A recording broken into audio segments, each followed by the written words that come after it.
go straight into game one pick and ban. We will see the Gangplank banned out here against Crazy. He's shown that he loves to play that Gangplank, and then the Kog'Maw taken away from Deft. Yeah, Gnar will probably be the highest priority for Crazy, but like you say, plays both sides of that matchup that has defined the top lane so far in patch 8.1. Deft has been drawing an incredible amount of Kog'Maw bans, even though in week one on the same patch, they were going Kog'Maw unpicked. They weren't even prioritizing them. But that, of course, is because his legacy as a Kog'Maw player defines him as a player. His hypercarry Twitch and Kog'Maw in 2014 has really always been his calling card. Surprising to see Braum so high in the ban phase. Second ban on blue side. Expected to be a red side first round, taking your AD carry and support, but adding Braum in there for level 1 and even just late game teamfighting insurance with the Unbreakable. Just really blocking unspeakable amount of damage. It's cool to see is when you see a Malzahar ban on blue side, it says we would like to first pick Ryze. That it does. I love the fact that Braum is finally getting the attention he deserves, right? We were talking about how it's just so strong, #1 support nowadays, and it does get taken away. You were talking about Ryze. They are hovering the Ezreal, and we'll lock it in. Deft on Ezreal, very scary. Is the strongest of the Triumvirate available, and maybe Pawn just wants to go with his 3-0 Azir and extend it. Traditionally, people like the Ryze side of the matchup, but we should mention that Tempt has been basically Malzahar only this season when we think of his effective picks. Played some Talia and Ryze, hasn't really impressed us on those, so maybe it's just a comfort ban rather than a coverage ban for a Ryze. Yeah, they take away the Varus and the Kha'Zix, but I said it before the game started, you don't necessarily want to give that Azir away to Pawn, but we'll see what they do decide to pick here. They're hovering the Ornn right now. 1 second left to go. And Pawn's Galio is also available, so will they just go for an unkillable front line and try to increase the pace of the game? For now, at least, not revealing it, although when you see Jarvan, you start to wonder. Okay. So mid lane being deprioritized, which to me does suggest that perhaps things like the Galio will be considered. Could see BBQ just lock in mid lane and double ban it against the side of KT. But the Gnar is available. It's ultra comfort for the side of Crazy. Yeah. And if it is to be Ornn versus Gnar, which is certainly a possibility, we haven't seen support Ornn out of Mata, but it's been pretty commonplace here in Korea, then that will suit the side of BBQ just fine. You were talking about that dive comp, and it was actually support Ornn in that game that was being played by the Rock support. So not really thinking that it's going to be that with the Gnar. They want to take that matchup. Gnar, a pretty decent blind pick as well. They don't think that Smeb is going to bring out the Jace here and try to smash that Gnar in the way that Khan does. But either way, I think perhaps they should, because Smeb is another one of our Jace gods in Korea. Smeb, Cuve, Khan certainly are great Jace players. Janna banned, so suggesting a tank support. Again, still could be the Ornn. Ornn actually gets countered by Janna in teamfights if you time the tornado perfectly after the first cast of the ultimate to interrupt his ability to actually use the second part of the core, the Forge God. Well, coverage bans for the Gnar, but noticeably, no Jace ban. Yeah, and you'll notice that they ban out the one support pick and one top pick. I mean, I suppose the Camille could go jungle, but you already picked Jarvan. So they're thinking, you know, maybe this Ornn could go support, or it could go top. So let's take away one from each position that we're very scared of right now. Tahm Kench available. Good answer against the Varus. But when we're talking about Ignar, then the Shen has to come into consideration. He loves to play all lanes of the map. When his bot lane is winning, his ability to roam, and even now with the Shen, if the Varus is playing safely, his ability to use the global is going to be one of his calling cards, and against KT trying to deal with the early aggression with this Shen. So get confirmation now. There will be support Shen, but not confirmation on the role of the Ornn just yet. They're going to go with the Ryze, much delayed from what we thought it will be taken, but in this particular draft, it was just a Malzahar targeted ban at Tempt. Rounding out the draft, it's either a support or a top laner. They were teasing us with the Tahm Kench hover. I mean, Tahm Kench is a good choice specifically into there it is. The Varus, but it is going to be the flex. Will they do it? I think it's very likely in this case, and they will do it. So they go for the winning lane matchup. Jace beats Gnar at basically every point of the lane, and if you can't, it's from level 1. So Smeb going to do his best to live up to the billing that Khan has kind of laid out with this particular matchup. Now we're waiting on BBQ to settle on their final pick for mid lane against Arise. Thinking about the Azir, Temp certainly can play it. One of the better mechanical mid laners that we do have in LCK. And if there's a guy that I think has improved his mechanics and fingers enough, it is Smeb. And I'm sure that he will have a fun time up in the top lane, up against that Gnar. I need to worry here is that the role for Trick is pretty difficult. There is CC in top lane situationally. Mid lane, I think, is going to be tricky to gank, of course, with Rai still having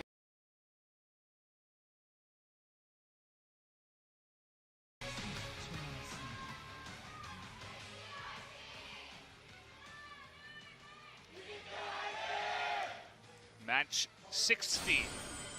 16, rather. Not that far in the season yet, but we're getting there. Almost 2 weeks done here at the LCK. halfway through week number 2. You have 2 more match days. People were asking about today's match day. Originally, this would have been a Sunday match day in the first week, but for other use to the stadium, from what I understand. So it was rebooked for today. That's why we get the 6 days the dream of LCK. Level 1, no Broms, so everyone can be a little bit more frisky with their invades for vision. No Braum. Feels weird to say that. It's been a while. Only the Banhammer can hold him back. I feel like we just see him in every game. Very defensive start for BBQ, just guaranteeing the red. The fact that he doesn't see Gnar in lane allows KT to just relay to score that it is a top red side start for the jungler, unless it was a fake leash coming through from Crazy. Looking at the history and even in game score, it's been very one-sided between these two. Yeah, usually 2-0s. I mean, BBQ was one of the teams in Spring last year that would just barely not go into relegation. And I think they actually did one time. Maybe it was Spring. But either way, we haven't engaged already. Flash Ignite level 1. Ignar not wasting any time. Does get him low, but he's got some sustain. And you definitely can't criticize Defra's position there. It was a level 1. There was no level 2 power spike. The level 1 Taunt Flash Ignite power spike was what was put out by Ignar. And when it comes to that history, Valdez, I guess what we should tell the viewers is, if you're BBQ, you say, well, we've made some big acquisitions, bringing back 2 players from Europe. And now they're saying that maybe the history doesn't count anymore. Maybe it really is a new dawn for BBQ. They don't have a 2-0 match score to fully justify that, but we certainly have higher expectations for them in the 2018 season than we did in 2017 when they were one of those perennial relegation fodder teams. Yeah, and you were talking about those guys who came back from EU. Well, Ignar is one of them. And, he might just be dead. Just as I was talking about him, the flash forward, that auto gets a second one. Mata over the head of Ghost. Just bops him on the head. I don't know what that was, but that's a bit of a mistake that you don't see in the bottom lane. Either he was greeting for a demolish proc or it was a misclick. It's hard to tell which one it was from Ignar because he's a long veteran competitive player. Very strange to see. Ghost has his flash up. There, he's going to flash first, try to bait the flash. Oh, he gets the flash, but he misses the flag and drag as Ghost does get far enough underneath the turret. I mean, Ignar is a veteran at this point. He's not old, but he has been around the competitive scene since 2015. So for him to make such an obvious mistake when he had already drawn Flash and Ignite out from himself and the flash from Deft was almost incomprehensible. Was against the heal from Deft as well, so hopefully we get a replay to see if it was a misclick or if it was greeting for the demolish proc. Either way, that's they spent everything level 1 to get the level 2 advantage. They used Flash and Ignite, traded it for the Ezreal, allows Trick to come for a gank, but it also guaranteed them level 2 and lane control, but then they just give it all up from a single mistake by Ignar. Doesn't really make sense, you know, when you put it that way. Would have to imagine it was a mistake.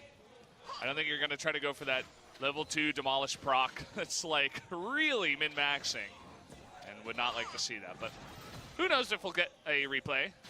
That's really the big question here.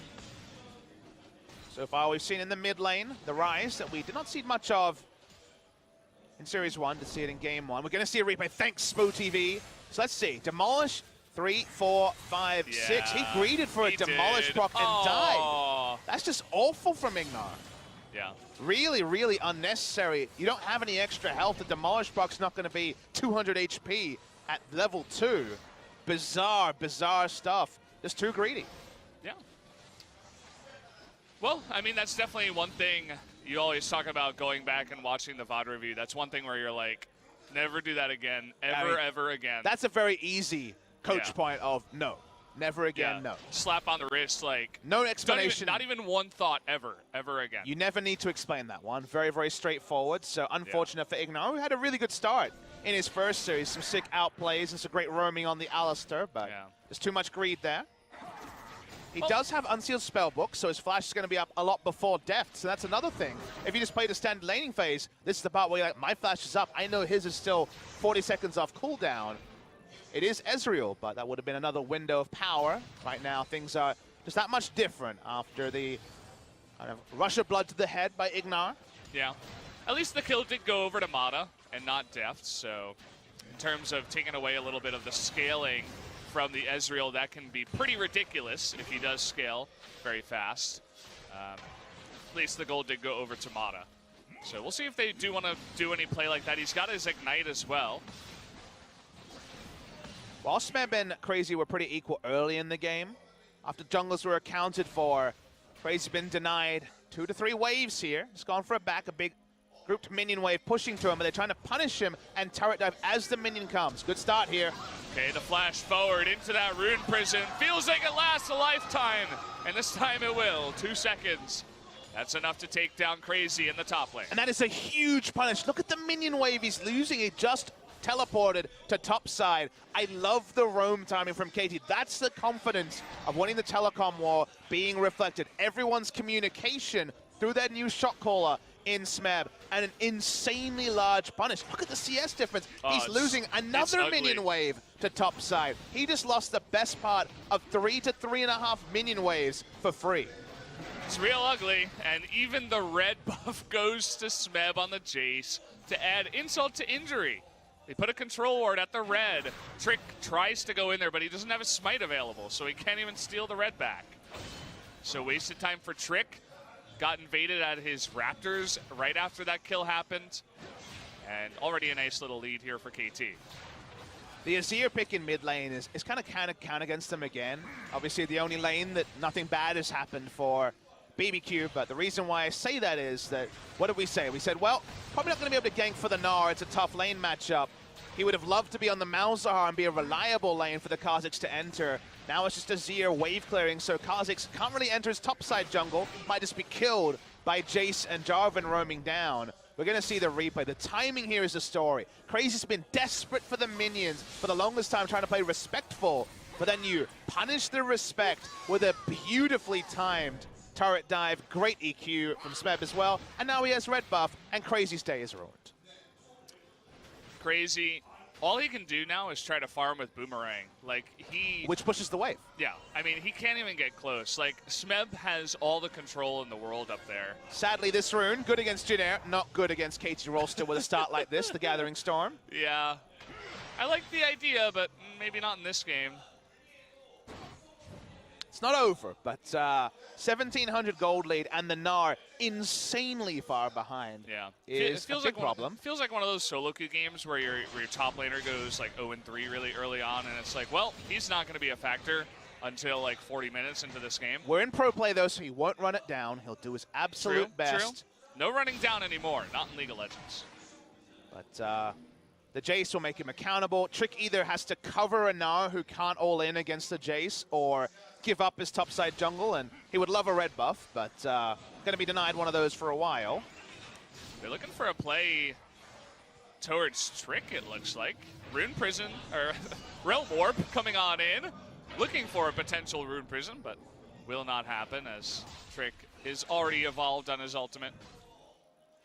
Trick's jungle going to be, at best, in tatters. At worst, all his red buffs for the entire game will be gone, depending on how fast and loose KT want to play around this Jace. Also, a really nice Drake for KT.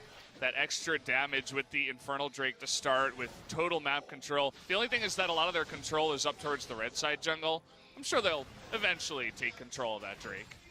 Mata can do a lot of help in pushing bot side, and the on-hit Varus is not a Q-max Varus, so you won't be able to necessarily push the waves as fast as basically any other Varus build. They're going to be fine. I think all objectives for the foreseeable future are KTs to start and probably KTs to claim. Pawn getting aggressive in the lane now. I mean, they can see Trick on, vision in the red side jungle, so he has absolutely no cares in the world to push up and take trades. Yeah. Also, Pawn with the Negatron cloak, he's already finished a lot. They're turret diving again. Yeah. He has so much MR that in the lane, like, the poking doesn't even do anything against him. Here comes that turret dive. What is he going to do this time? There's even a TP coming in from Mata, because why not? Coming up into the top side. Ignar heals in as well as Tempt. They might just be dead. They've come into their deaths. What are they going to do? Here comes Trick, though, trying to trade back a kill onto the Jarvan. Gets one. Pawn getting low now. Perhaps I spoke a little bit too soon. Ignar going to get one. Smeb getting low, too. It's really the Mata show now, 1v2, but it looks like maybe he's gone a little bit too far. Got a stopwatch on the Ignar, forces that flash away, and okay. That went a little bit better for BBQ than I expected. Well, this is the meta we live in, where 400 people teleport topside because it's teleports and roams. Everyone took a visit except Deft and Ghost, who kind of wonder what was happening in the topside.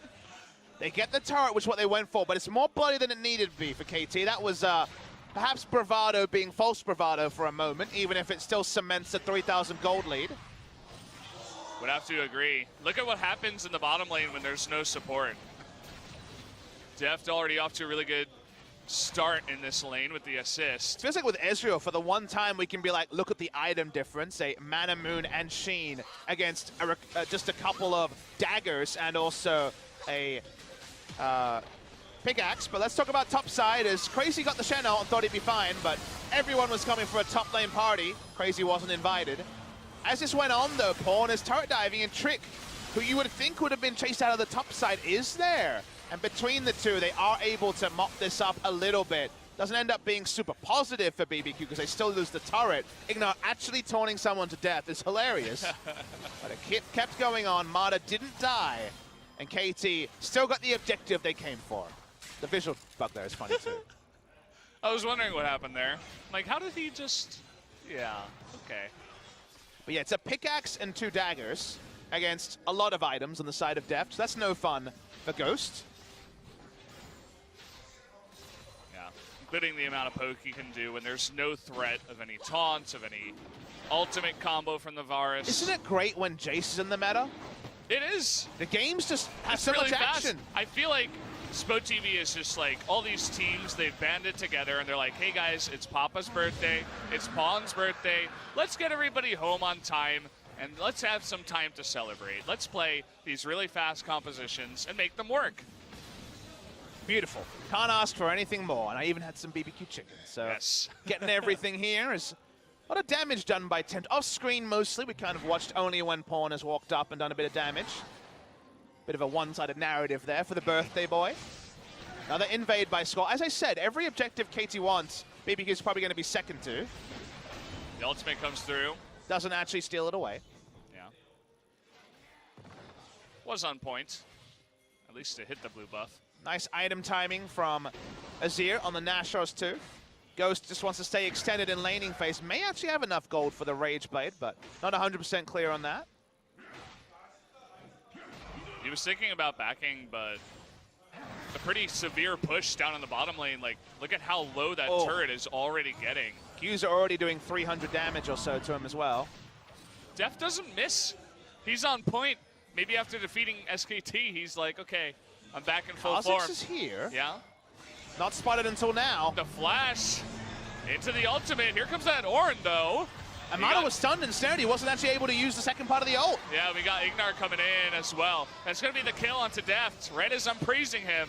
Maybe a little bit too far forward. Nice gank there by BBQ, though. And so important that Mata wasn't able to use the second part of the core. The Forage Guard would have probably used it to disengage the 2 people rushing on to kill Deft, who dies with both his summoners up. Summoners wouldn't have got him away. He would have died anyway, but guarantee there by the interrupt on the ultimate. And Trick just helping them push in the wave. We'll see the replay. The accuracy baited him. This is where being a good player actually baited him to keep sticking around. And Mata's like, yep, let's kill him. Got the ultimate. Didn't know he was in a ward.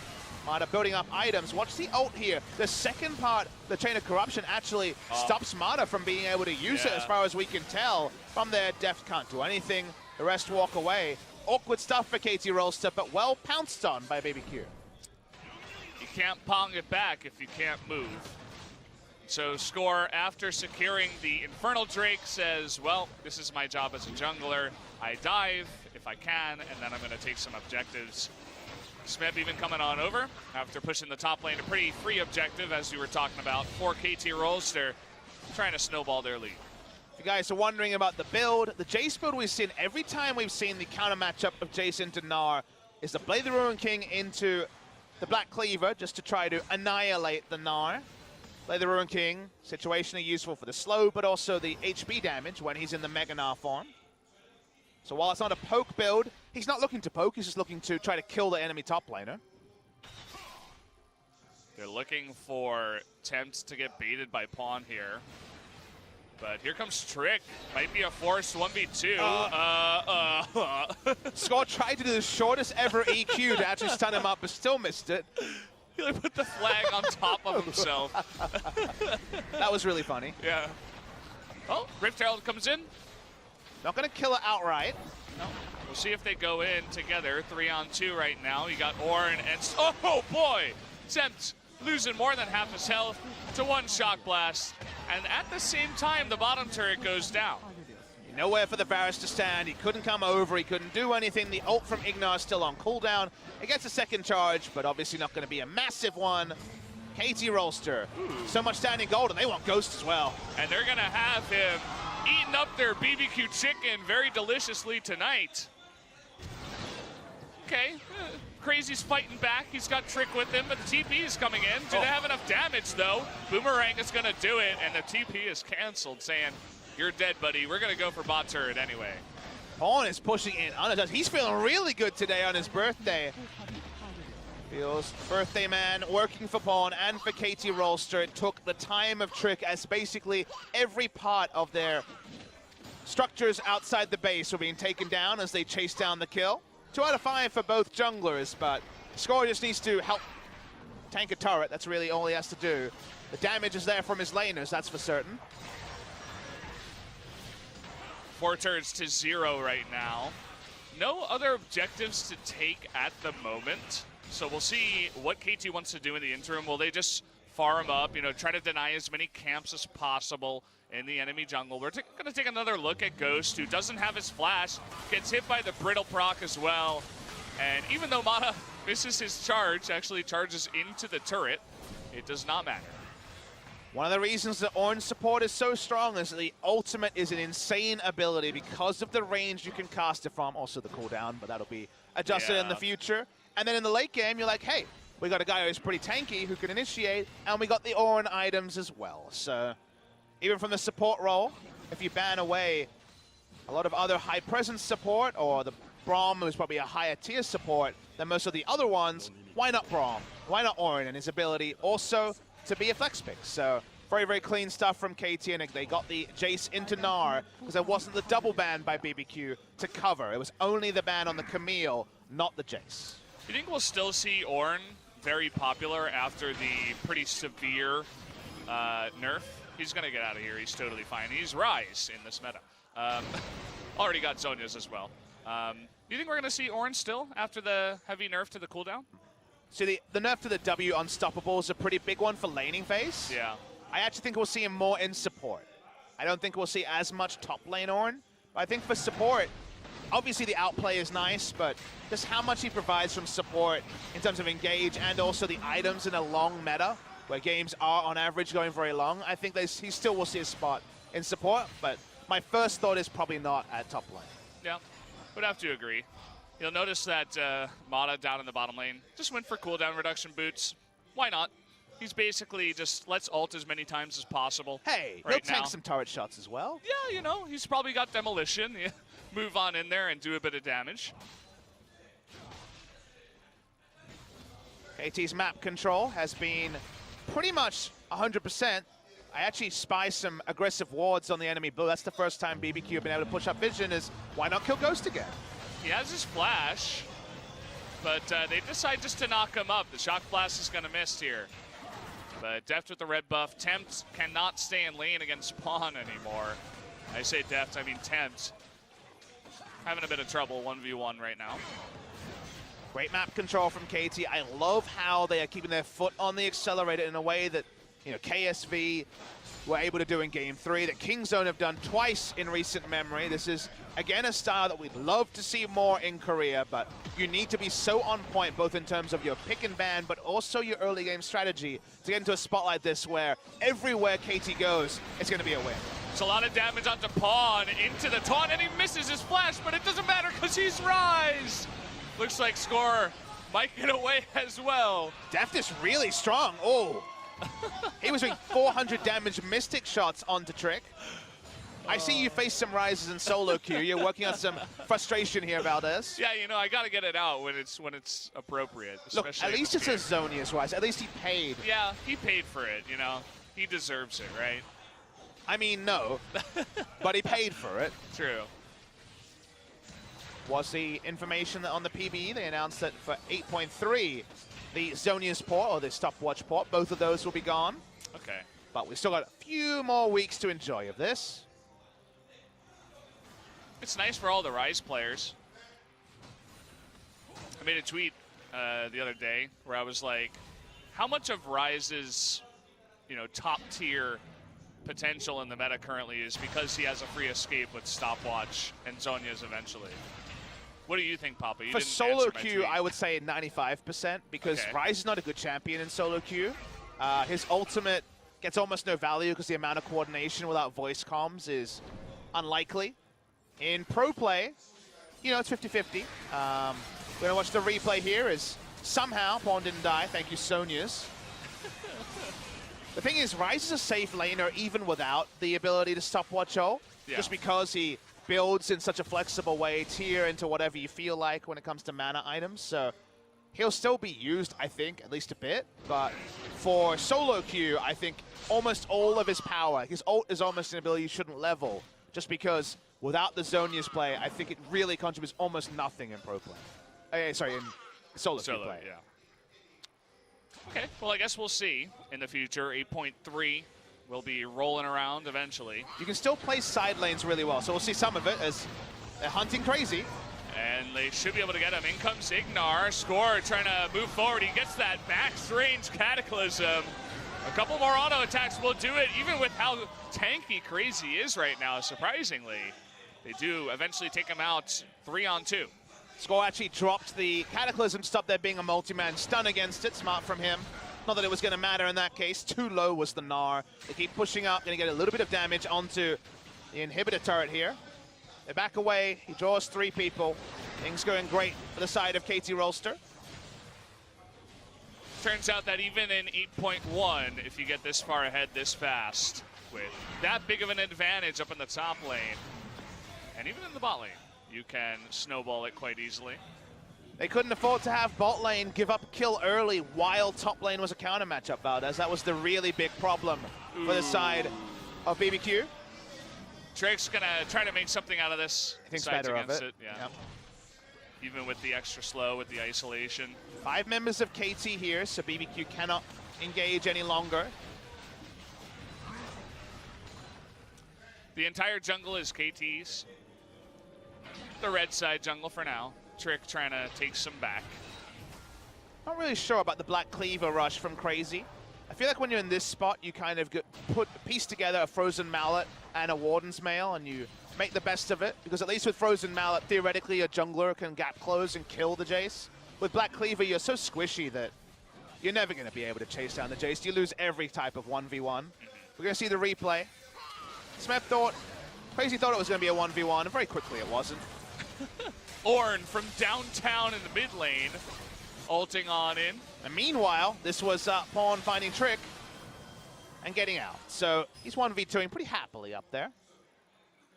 The only way you can punish this, obviously, is if you have enough CC to 100-0 him so that he can't Realm Warp with the Zonias. We saw that a bit in the former series, where SKT were able to 100-0 BDD one time when he was playing Rise. Sejuani and Malzahar before he picked up QSS. I must admit, the only reason why I get a bit wistful and smile a bit with the Zhonya ports is it does remind me of all the Messiah plays way back when with the TF. But Rise, you know, right now he's so oppressive in competitive play that it does make sense. And then they'll have to find a new direction for him to make him viable in solo queue, though, as it's going to be a free Cloud Drake. It's basically free everything. Free lunches, free BBQ chicken, free everything for KT Rolster. Definitely. Free BBQ chicken. I don't know if Pawn goes up to the BBQ people, whether they'll give him another bucket, though, after this game. They might be like, well, it's your birthday, but no. How many bad guys do you have to send to make Pawn angry? Turns out more than 3. They would need Emperor's Divide, probably a taunt from Ignar. Trick probably has to be there, maybe a stun from Crazy. So maybe 4. 3 or 4. It's a lot of people. Yeah. R/ they did the math on cast. Generally you don't want to, but sometimes you have to. Going for the second tier turret up in the top lane. It's the only one that's not an inhibitor turret that's left over. AT continue to push up vision. All BBQ can do is put down control wards and play diagonally. Right now, if you do a diagonal line, they control basically as close as their inner turret and top side, and then diagonally to where where Gnar is now. So that's no jungle camps, to be clear. That's the only thing they control. They are going for the Shen right now. Don't quite have enough damage here as Ignar just sheepishly walks away. Free time for Gnar to fix the lane and bot side, so that will start to push out. Does mean there's not going to be 3 lanes pushing. But KT know there hasn't been a ward around Baron for a while, so getting itchy trigger fingers, and now they're camping, waiting for a face check. None so far. Yeah. So they're never going to take the 50-50. When you're this far ahead, it just doesn't make sense. TP's coming in. They're trying to bait it. But BBQ's doing a good job of saying, like, sure, take the Baron. Well, I say that, but then Trick gets caught. Big knockup from Ornn in the end. And nice little Cataclysm. They're going for another kill. Nice little hammer smash to the face. And Pawn, he wants more. It's his birthday. Looking for some more chicken on the backside of that turret. They take it out. Now they're going to go for Baron. That was a really high-level play from KT, because you see the teleport, and obviously it's one that's going to be envisioned for the side of BBQ. Why are they doing it? Usually a teleport like that is for someone zoning for a Baron that's been started. Usually you teleport there to say, well, I'll interrupt someone from smite stealing. No, they were all baiting with it. That's why Trick started to walk up, because he's like, wait, maybe I need to get in there for the contest for the smite steal. Instead, it was just a giant ruse pulled by KT Rolster. So really creative stuff for them if you really consider the whys and whats. Gets them the Baron, gets them kills, and cements a 10,000 gold lead at 27 minutes. These are the types of games I like to cast. Very easy, not a lot of downtime. We're taking a look at Ornn. That is 35% cooldown reduction already. You see it on the right side. So what he's been aiming for, he's almost at 45%. He'll get there eventually. He doesn't have sorcery, so he doesn't have the ultimate hat. You have to think about what was happening with the teleport. That's why Trick didn't just fully disengage, because he made the read that he had to stop pushing forward. He pushed forward too far. Pawn is a tank at this point in the game. He has nothing to worry about. He had Zhonyas if he needed it.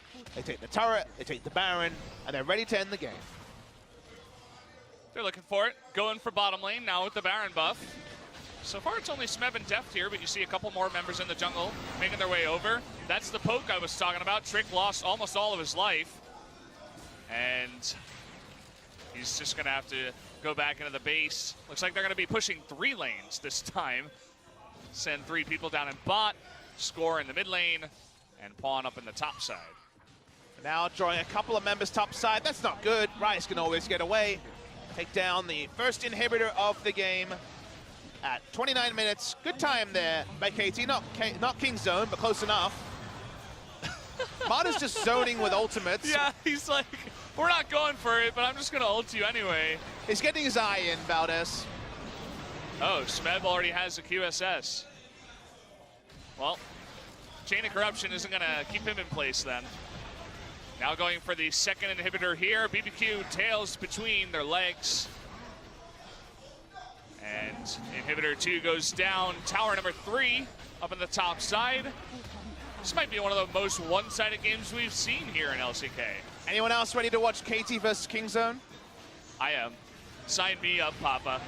That was Get me a ticket. That was the Kesper Cup final. But potentially be a final of some sort here in 2018. Both teams capable of games like this. Looks like Pawn is going for a death cap, because why not? He's got it. There it is, right as I say it. There's nothing better than wearing a sweet hat on your birthday. Yeah, where's your birthday cap, Papa? I don't have a birthday hat, but Twitch chat found one for me. Feels birthday, man. Feels very birthday, man. Well, the birthday buff for me, the birthday buff for Pawn, who kind of just been running around, ulting and doing silly stuff. It definitely feels that way, right? They're kind of just like, you know, skipping around the rift. Basically have total control, doing whatever the hell they want. Valdez, you missed the times of EDG Pawn and EDG Deft, where Pawn's job was really to distract. He would go mid lane, he'd feed sometimes. It didn't matter as long as Deft was hitting his farm, and Deft would do the hard carry. The things I saw from Pawn in China were unbelievable in 2015 Spring. Yeah. I saw him just walk up to a Twisted Fate, as a Twisted Fate to cast it in melee range and just die. But it didn't matter. He was buying time for Deft. And those good friends are still together. Samsung brothers from different lineups. They start to push in, and we're just ready to crown KT winners of Game 1. That we are. I think BBQ kind of accepted the fact that they're either going to have to play Phalanx style right at the 2 Nexus turrets, or they would just move out and lose. So we are going to see their last resort, their last stand. But it's double super minions in every lane, and they're going to go for Smeb here, but he gets away so easily. The Ornn ultimate gets 3 into the Cataclysm. Pawn and Deft still full health, along with everybody else on KT, and really they're just buying time. It was the last-ditch effort for BBQ, trying to get one final team fight for them, and they're going to flash forward. They want some more kills. They want to up their KDA. They get one in the form of Thames, but now they're just going to go for the Nexus. Game number 1, an easy one for KT Rolster. And there's your mistake, Valdez. You say